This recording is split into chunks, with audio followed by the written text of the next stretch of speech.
अस्सलामुअलैकुम। उम्मीद करता हूँ कि आप खैरियत से होंगे। ये है जी गोल्ड का चार्ट।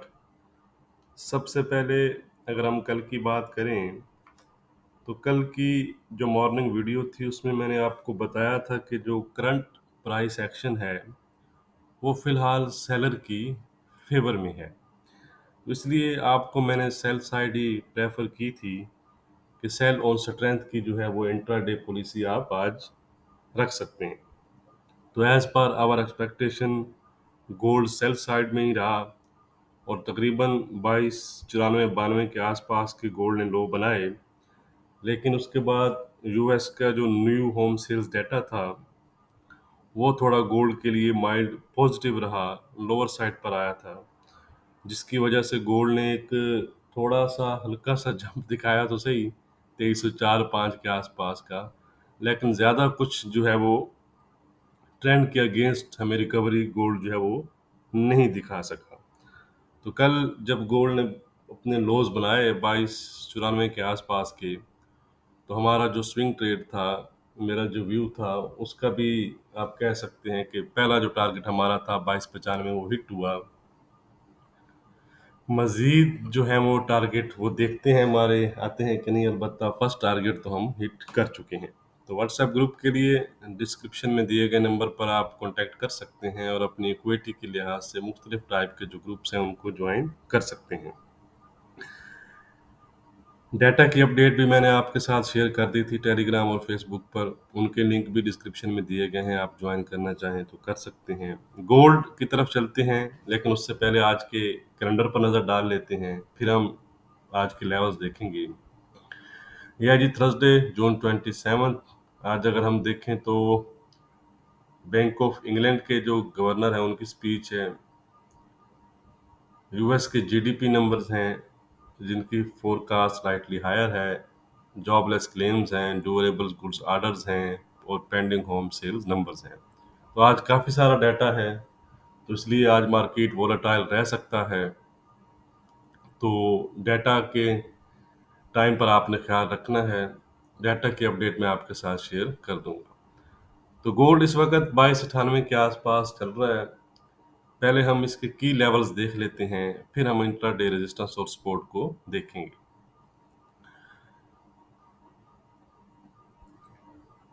ये है जी गोल्ड का H1 का चार्ट। यहाँ पर अगर हम देखें तो जो इमीडिएट रेजिस्टेंस है, पहले हम रेजिस्टेंस एरियाज देख लेते हैं। वो 2303.5 का एरिया है। ठीक है जी, R1 आप इसको कह लें। ये अगर गोल्ड ब्रेक नहीं करता तो गोल्ड में जो है तकरीबन आप कह सकते हैं कि डाउन साइड का जो रिस्क है वो बरकरार रहेगा। इसको अगर ब्रेक करता है तो फिर कुछ हमें रिकवरी नज़र आ सकती है। कहाँ तक? फिर नेक्स्ट जो बैरियर रहेगा वो 2310-12 का एरिया रहेगा और उसके अबव 2318-20 का एरिया कह सकते हैं आप, 2318-22 का जोन भी कह सकते हैं। तो ये की एरिया रहेगा। जब तक ये एरिया ब्रेक नहीं करता, ये वाला जोन जो है, ये सारी जो रेजिस्टेंस आपको नजर आ रही है, ठीक है, ये वाला, तो गोल्ड आपका जो है वो वीक जोन में ही इंटैक्ट रहेगा और फ्रेश लॉस की तरफ भी फिर जा सकता है। ऑन द अदर साइड अगर हम स्पोर्ट एरियाज की बात करें तो इमीडिएट स्पोर्ट एरिया तो यही 2290-92 का एरिया है। इसके बिलो गोल्ड के लिए जो नेक्स्ट जो एरियाज हैं वो 2285-87 का है और फाइनली 2273-75 का एरिया है। ठीक है जी, ये गोल्ड के लिए एज अ सपोर्ट एरियाज काम करेंगे और ये एज अ रेजिस्टेंस एरियाज काम करेंगे। तो आज इंट्राडे के लिहाज से हमारा क्या रेजिस्टेंस और सपोर्ट है वो हम देख लेते हैं। बट उससे पहले अभी तक अगर आपने वीडियो को लाइक नहीं किया तो लाइक और शेयर करना मत भूलिएगा। आपके लाइक करने से चैनल को सपोर्ट मिलता है। डिस्क्रिप्शन भी ज़रूर चेक किया करें, उसमें गोल्ड के तमाम लेवल दिए गए होते हैं। 2318-20 का जो एरिया है मैंने आपको बताया है, ये हमारा आज का रेजिस्टेंस एरिया है। इसको अगर गोल्ड ब्रेक करता है तो गोल्ड 2322, 2335 और 2340 तक जा सकता है। चलो इसको मैं 2318-20 कर देता हूँ। सपोर्ट है जी हमारा आज का 2280 का। अगर आने वाले सेशन में गोल्ड 2280 ब्रेक करता है तो गोल्ड 2270, 2260 और 2250 की तरफ फिर जा सकता है। ट्रेंड की बात करें तो ट्रेंड गोल्ड का इंट्राडे के लिहाज से वीक बना हुआ है, ट्रेंड में किसी किस्म का चेंज नहीं है।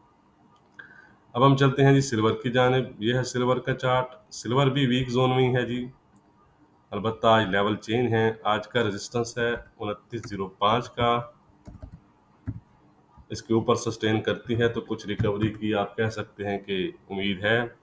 ट्रेंड स्पोर्ट 2840 का है, ट्रेंड इसका जो है वो इंट्राडे के लिहाज से वीक बना हुआ है। अब हम चलते हैं जी क्रूड ऑयल की जानिब। यह है जी क्रूड ऑयल। क्रूड ऑयल का ये जो बैरियर है, इसको क्रूड ऑयल ब्रेक नहीं कर पा रहा।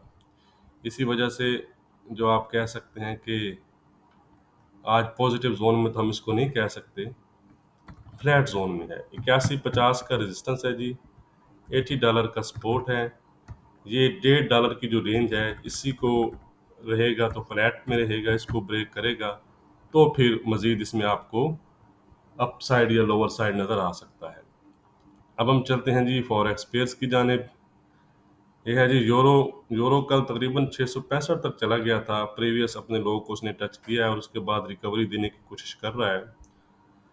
बहरहाल आज फिलहाल वीक जोन में ही है। 720 का रेजिस्टेंस है, इसको अगर ब्रेक करता है तो फिर इसमें हमें रिकवरी नज़र आ सकती है 740 और 760 की। सपोर्ट है आज हमारी 640 की। ट्रेंड में किसी किस्म का चेंज नहीं है, ट्रेंड इसका इंट्राडे के लिहाज से वीक बना हुआ है। अब हम चलते हैं जी ब्रिटिश पाउंड की जानिब। ब्रिटिश पाउंड कल 2610 के आसपास तक चला गया था, 2640 को ब्रेक करने के बाद। तो ये हमें तो बता रहा था कल, दोनों में यूरो और पाउंड में दोनों में मैंने आपको बताया था कि डाउन साइड का जो है वो हमारा टिल्ट है। आज का रेजिस्टेंस है 2670 का, सपोर्ट है 2580 का, ट्रेंड है इसका इंट्राडे के लिहाज से क्लियर वीक। अब हम चलते हैं जी यूजे की जानिब। यूजे ने जी ऑल टाइम, फिर प्रीवियस जो ऑल टाइम हाई था उसको ब्रेक किया उसने और 160-90 के आसपास के हाई बनाए हैं। तो पॉजिटिव जोन में ही है जी। कल का जो है इसने हाई ब्रेक किया है, उसके बाद जो पॉजिटिव जोन में ही है। आज का रेजिस्टेंस है 161.10 का, सपोर्ट है 160 का, ट्रेंड है इसका इंट्राडे के लिहाज से पॉजिटिव, ट्रेंड में किसी किस्म का चेंज नहीं है। अब हम चलते हैं जी ऑड की जानिब। ऑड 6650 को कल तकरीबन इसने भी होल्ड किया हुआ है, 6640 के आसपास की विक तो लगाई है। तो जिस तरह इसको जाना चाहिए था, ये थोड़ा सा उसको डॉलर इंडेक्स का जो स्ट्रेंथ था उसके आगे नहीं निकल सका। 6690 का रेजिस्टेंस है जी, 6630 का सपोर्ट है, ट्रेंड है इसका इंट्राडे के लिहाज से फ्लैट। अब हम चलते हैं जी बीटीसी की तरफ। बीटीसी भी ने कल कोशिश की ब्रेक करने की, लेकिन कोशिश इसकी नाकाम रही, नहीं ब्रेक कर पाया और फिलहाल 60,900 के आसपास जो है वो ट्रेड कर रहा है। तो आज का रेजिस्टेंस और सपोर्ट क्या है वो हम देख लेते हैं। आज का सपोर्ट है 59,300 का और रेजिस्टेंस है 62,200 का। ट्रेंड इसका भी इंट्राडे के लिहाज से फ्लैट बना हुआ है। वीडियो को लाइक और शेयर करना मत भूलिएगा। बहुत शुक्रिया।